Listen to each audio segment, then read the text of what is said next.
Aaron assumed that at some point in Trenton's career, he'd get only one chance to take a shot, and he had better make it count. The same unspoken rule applied to Aaron. She couldn't make mistakes in the OR. If she did, the patient's entire life could be changed by one imprecise cut, by one inexact surgery.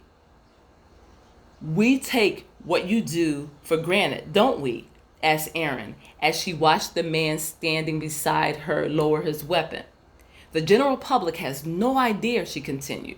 Each time you step outside of that precinct and onto those streets, you risk everything. Your life, your body. You are at the mercy of any criminal out there. The uniform makes you a constant target. Trenton adjusted his overhead earmuffs slightly to hear the woman by his side. He gave her a curious, questioning look. I take each day as it comes. I don't worry about what might happen, he stated. How can you do that? You have a family. Yes, I do. But I can't do my job if I'm worrying about what might happen. I cannot live in fear. I use my academy training. I follow department protocol, and I pray. That's all I can do. Aaron nodded reluctantly, accepting his words as he readjusted his earmuffs and replaced a magazine. She watched him take aim and viewed his trail of gunfire.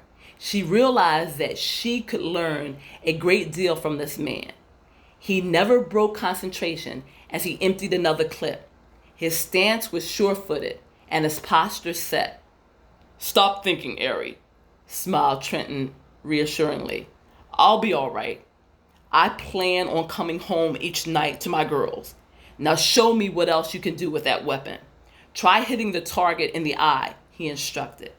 He wanted to see if she could hit the same sights that all police sharpshooters were able to hit. The confident woman, wearing crushed suede pants that hugged her body like a favorite pair of jeans, followed his orders.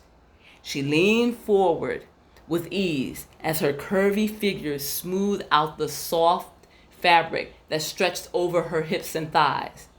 Aaron's upper body, her breasts, arms, and neck were shielded by a leather jacket. She was dressed for the early morning December weather. No snow was evident on the ground, but she could feel it coming. She was conscious of his masculine presence, confident stance, and his observant eyes. Aaron hadn't been attracted to another man in a long time. She hadn't talked freely, aimlessly revealing bits and pieces of herself in years. The night at his house had been a breakthrough for her. It had revealed that she could laugh again, that she could enjoy the companionship of the opposite sex. Aaron thought fleetingly of the microvascular surgeon. She'd never visited a shooting range with him or cultivated her firing arm with the man. They had pursued other recreational interests. In fact, Murari Varadaraj hadn't been thrilled with the gun she kept in their apartment. He thought it was unnecessary, which she now thought was very peculiar considering who he was. He was a wealthy prince of a province in India. How could he not believe in carrying arms?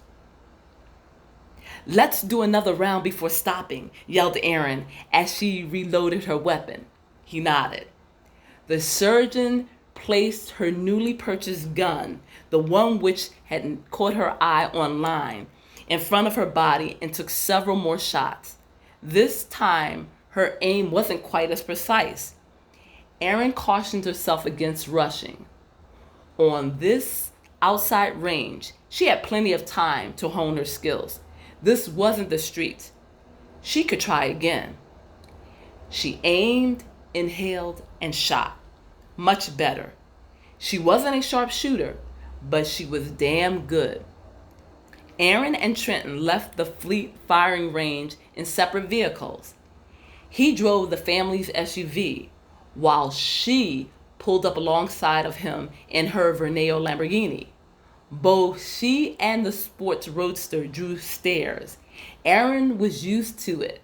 The beautiful woman and expensive luxury car always had that effect on people. Put the two of them together, and the combination couldn't be ignored. "Follow me," yelled Erin as she lowered the car window and pulled in front of Trenton Black. "I want to show you something," she smiled playfully, feeling like she was a teenager on a first date. She liked taking the dominant position with Trenton Black.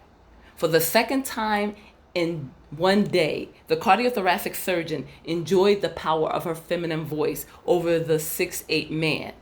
His luscious smile and white teeth acknowledged her command with no resistance. He seemed to get a thrill out of her controlling words. "Should I assume we're about to play a game of some kind?" he asked in a deep, earthy voice. His tone was full, embodied, and rich in volume. "Yes, that's exactly what you ought to think. It's called follow the leader. I'm about to take you on a trip. So tighten your seatbelt and come on," she said, revving up the engine of the Lamborghini. "Try to keep up. I promise to stay within the speed limit," she yelled defiantly before taking off. Power was an aphrodisiac to the young Black surgeon. It could shift her mood, challenge her curiosity. At this moment, it was doing both. The feel of the 9mm Glock in her hand had set the course. It had infused her with energy and desire. Erin wanted to feel more.